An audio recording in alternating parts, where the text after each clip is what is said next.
సర్వకృపానిధియగు దేవాది దేవునికి నా హృదయపూర్వక వందనములు, స్తుతులు, స్తోత్రములు సమర్పించుకుంటున్నాను. అందరికీ శుభోదయం. ఈ దినాన మహోన్నతుడైన దేవాది దేవుడు నీ కొరకు సిద్ధపరిచిన వాక్కు. పట్టపగలగు వరకు వేకువ వెలుగు తేజరెల్లునట్లు నీతిమంతుల మార్గము అంతకంతకు తేజరెల్లును. దేవుని నామమునకు మహిమ కలుగునుగాక. ఈ మాటలు సామెతల గ్రంథము 4వ అధ్యాయము 18వ వచనంలో వ్రాయబడి ఉన్నవండి.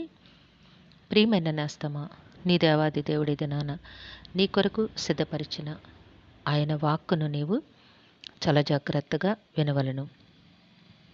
నీ జీవితంలో నీవు అనుకుంటూ ఉన్నావు, దేవునికి హేయమైన ప్రతి మార్గమును విడిచిపెట్టి దేవుని మాట ప్రకారము జీవించాలని, దేవుని చిత్తములో బ్రతకాలని, అనీతికి దూరముగా ఉంటూ నీతి మార్గములను అనుసరిస్తూ జీవిస్తుంటే నా బ్రతుకంతా కూడా అంధకారముగానే ఉంది, ప్రతిదీ నాకు నష్టముగానే కనిపిస్తోంది, జీవితంలో నేను ఓడిపోతున్నానేమో అన్న భావము నీకు కలుగుతోంది.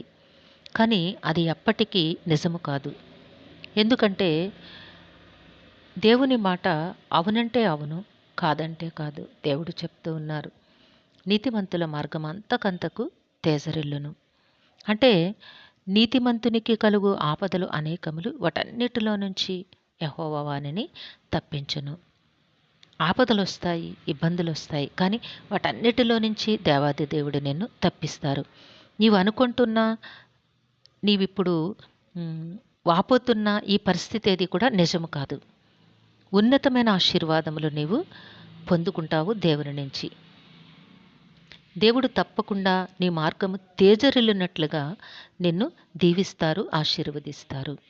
కాబట్టి ఎన్నడూ నీతిని విడిచిపెట్టకుండా, నీ వలన ఎదుటివారికి హాని జరగకుండా, ఎవరికి కూడా కీడు చేసే ఆలోచన లేకుండా, నీ ఆలోచనలన్నీ కూడా దేవునికి అనుకూలముగా, దేవుని చిత్త ప్రకారము ఉన్నట్లయితే తప్పకుండా నీ బ్రతుకు తేజరిల్లునట్లుగా, నీ కుటుంబము ఆశీర్వదింపబడినట్లుగా దేవుడు దీవిస్తారు. కాబట్టి నేస్తమా, నీవు వెళుతున్న మార్గము సరి అయినదే అని నీకు దేవుని ద్వారా ప్రేరేపించబడినప్పుడు నీవు తప్పకుండా ముందుకి వెళ్ళు, దేవుడు నడిపిస్తారు. కష్టముగా ఉన్నా భరించు, తప్పకుండా మేలుని దేవుడు నీకు అనుగ్రహిస్తారు. కాబట్టి దేవుని చిత్త ప్రకారము అడుగులు వేయి. పట్టపగలగు వరకు వేకువ వెలుగు ఎట్లా అయితే తేజరిల్లుతుందో నీ బ్రతుకు కూడా అట్లా తేజరిల్లినట్లుగా దేవాది దేవుడు నిన్ను ఆశీర్వదిస్తారు. నీతిని అన్నడూ విడిచిపెట్టకు,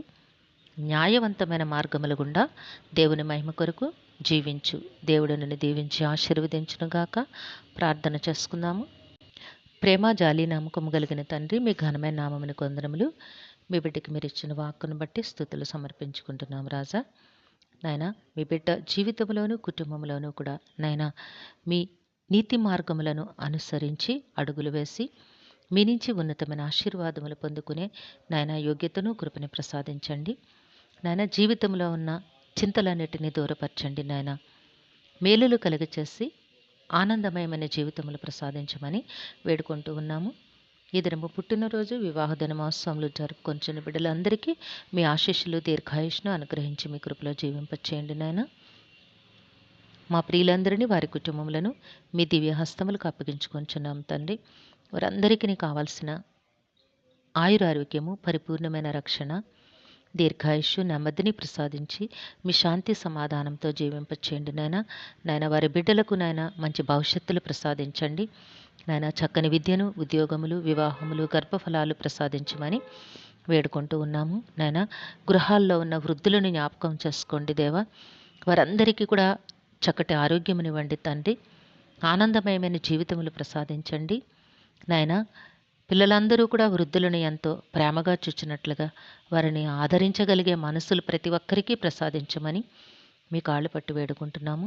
మా ప్రియులందరినీ మీ దివ్యహస్తములకు అప్పగించుకుంటూ ఈ ప్రార్థన మా రక్షకుడును మీ ప్రియకుమారుడైన యేసుక్రీస్తు వారి అతి శ్రేష్టమైన నామమున అడిగి వేడుకొనుచున్నాము తండ్రి.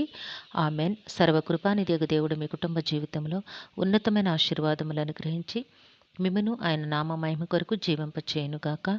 Amen, amen, amen.